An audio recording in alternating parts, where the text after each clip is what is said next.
Saturday afternoon means one thing: legs.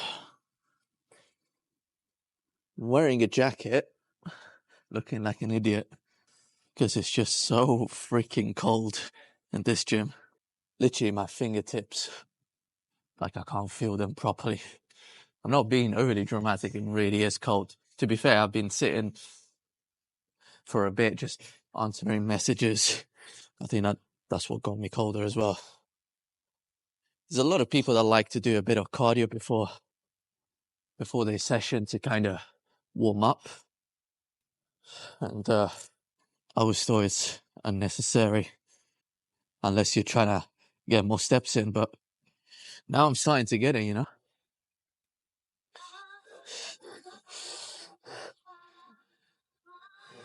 Especially if you're training in a gym like this.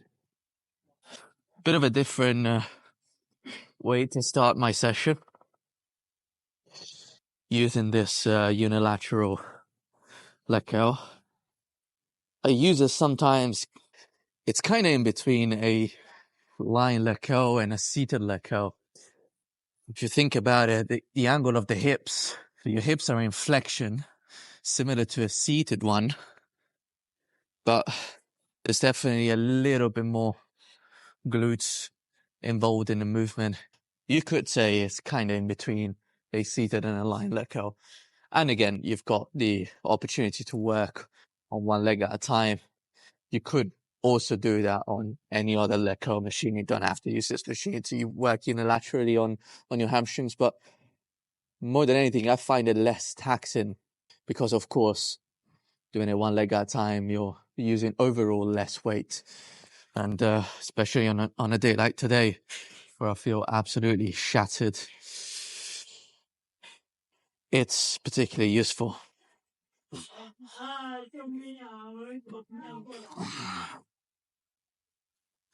It's also quite a rare machine to find in gyms. It's not one that you find often, to be fair. My hamstrings are pretty even side to side. That's one thing I'm actually quite happy about. Contrary to a lot of other parts of my body, a lot of other muscle groups, my hamstrings are actually quite even. I'm going to do 2 drop sets on this.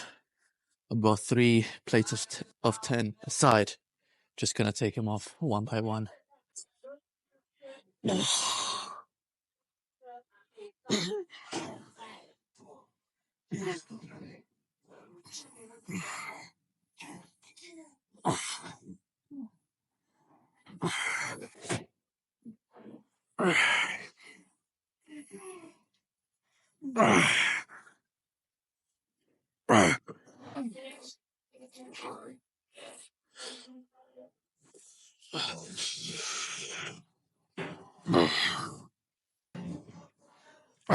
Fuck.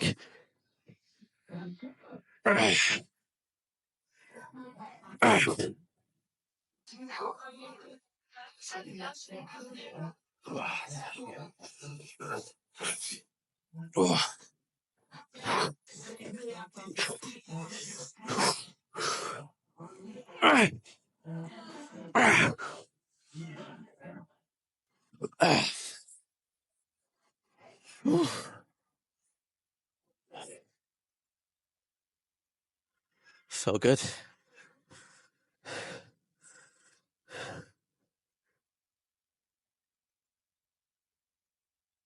Feels really weird when one hamstring's pumped, the other one's still flat.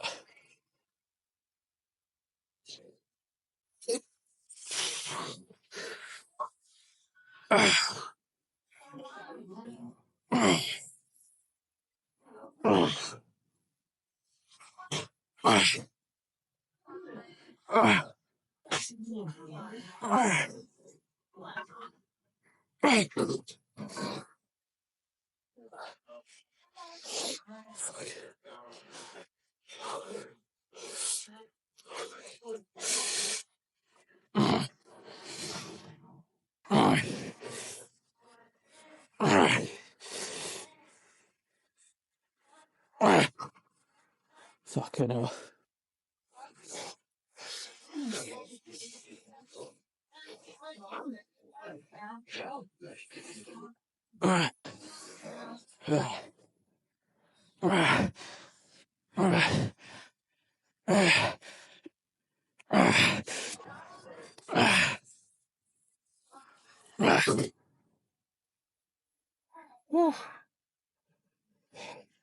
That hit the spot. Felt good. I think one of the arguments of not doing a unilateral movement is that it takes longer. But actually, if you compare the rest time that it takes you when you're doing a leg curl with 2 legs, the rest time in between sets, compared to working the other leg while the other one is resting, it's more or less the same. So really, it takes you the same amount of time in the end. Pretty close anyway, so yeah. Still warming up on this. 3 plates for a couple of reps. The gym is nice and quiet today. Definitely much preferred. And there's a lot of people around who feel overly stimulated.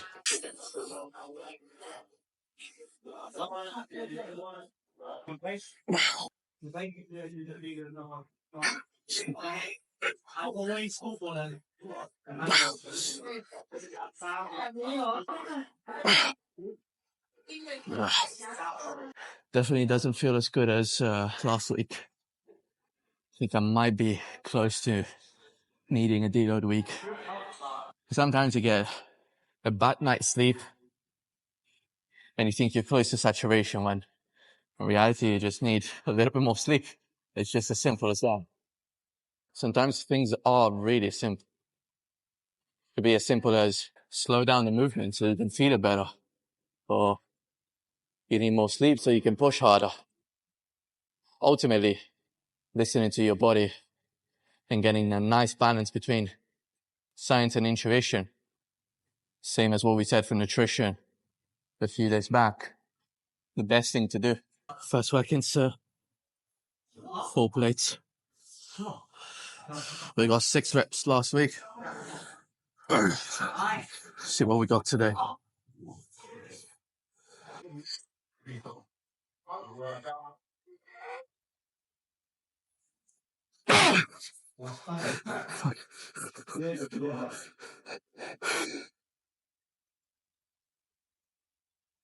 Fuck. Oh, fuck.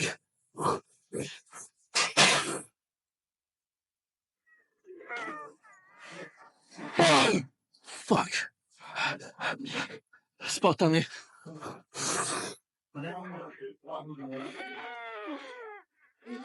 Dai giù. Una! Dai!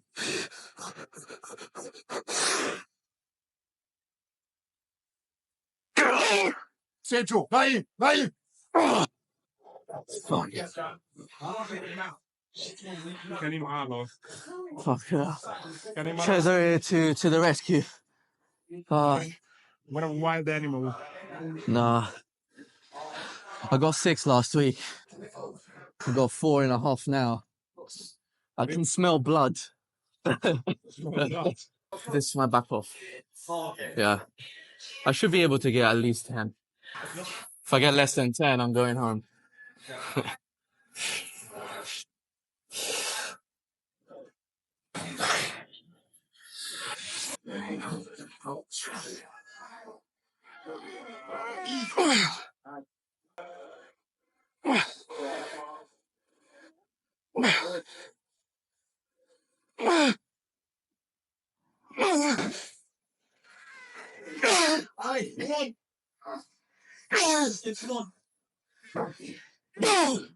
Keep going. On you. Up. Fuck. Come on. Get in there. Let's go. Right. Going.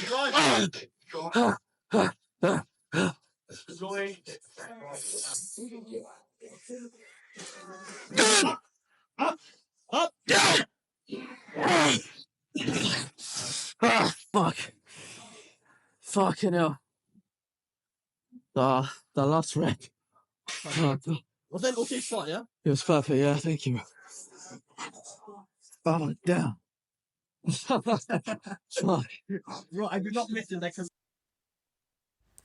I forgot to turn the mic on here, guys. I apologize.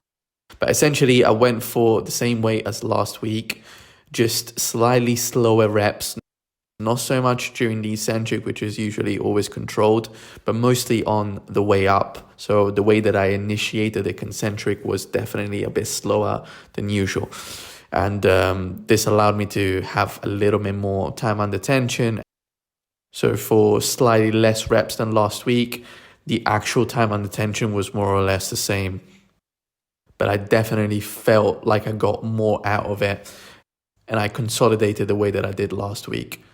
As you can see in the video, it was pretty intense, but it was also very satisfying.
Fuck. Trying the rest sports, but fucking nothing left. Trying to get one fucking rep out of it. Just one.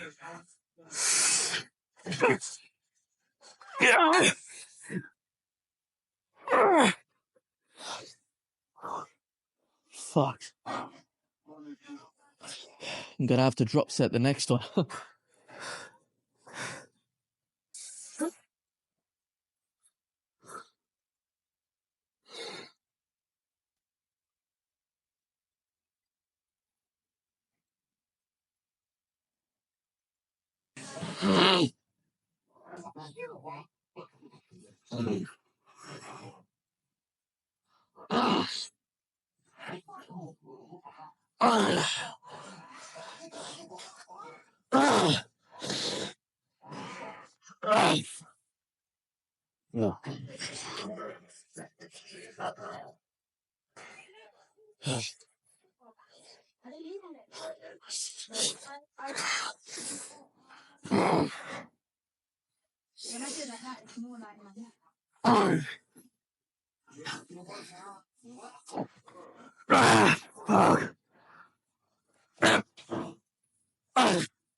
Yeah.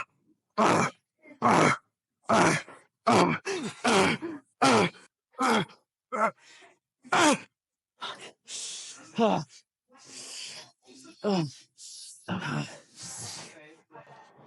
Fuck. Fuck.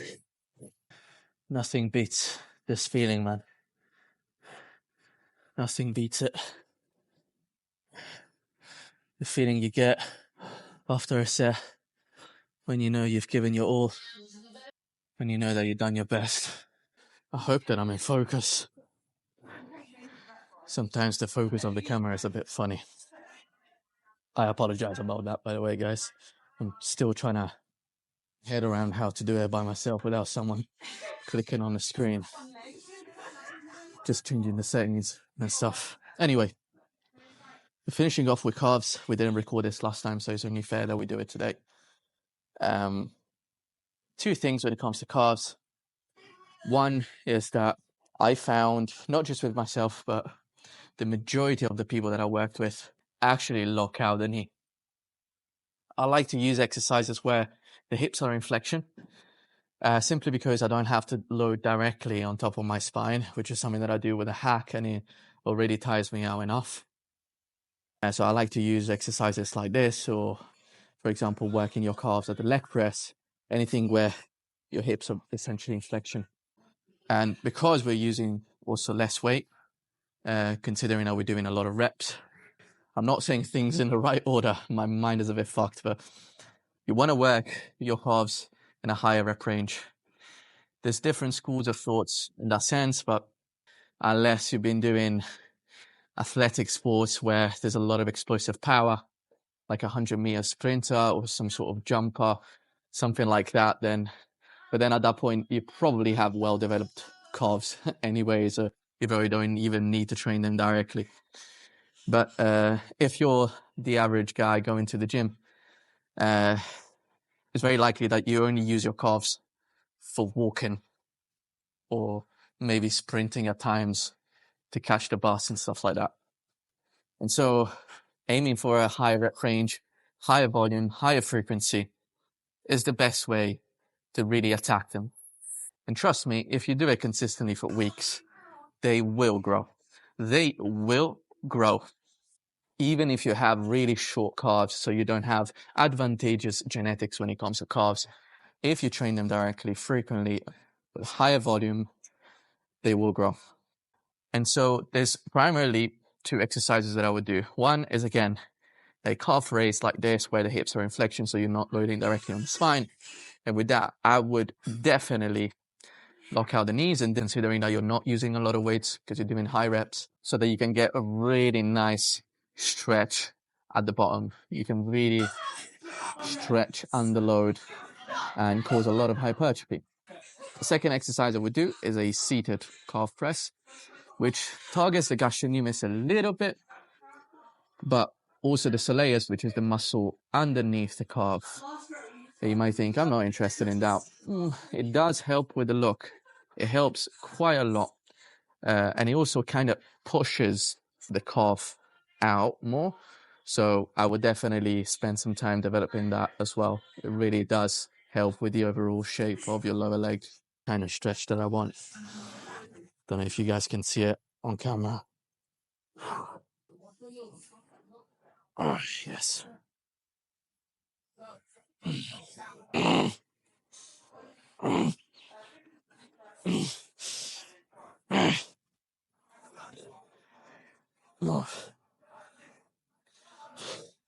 All in all, it was a good session. We just ticked all the boxes, and that's what it was all about. Just getting through it. It's definitely a sign for me that I need to prioritize sleep a bit more between Friday and Saturday. This is obviously at the back of my mind, but sometimes things are a bit unpredictable. And honestly, I think aside from, the physical progress that you make through training, the best thing about it is the opportunity that you get to operate at your best. The opportunity that you get to do your very best with the given circumstances. And when I say that it's an opportunity, it's because this is the way that I like to see it. And I think it was Dwayne Johnson or some other actor that made that video that went viral. They were like, change the way that you speak, change your language. Instead of saying, I have to go to work, I get to go to work. I have to do this thing. I get to do this thing. The video was quite cringe, but the philosophy behind it is good. It's the end of my day, and I'm most definitely ready to hit the bed. But before going, I wanted to leave you guys with something that's been on my mind today. Ironically, because it's actually about overthinking. Yesterday we touched on having obsessive thoughts and having images and sounds, ideas, memories that we can't get rid of, especially before going to sleep. And so with that, I think it's important to remind ourselves that overthinking, what that really is, it's just lack of action. And so whenever we catch ourselves overthinking, the best thing to do is to ask ourselves the question, what is the action that I can take now? How can I go back to my body, within my body? How can I refocus on the doing? What is the move I need to make right now? And when you focus on the action, you come out of your head, you get in your body, and you come out of that loop, that overthinking loop that just gets you stuck. And honestly, guys, that is why I absolutely love training. It's because when you're training, you cannot think about anything else aside from what you're currently doing. It really pushes you, it forces you to be in the present moment, to be with yourself, and to focus on the action, on the doing. So yeah, thank you so much for being here. If it's the first time watching one of my videos, I'm posting one vlog a day for a year straight. So don't forget to like and subscribe, and I'll see you tomorrow.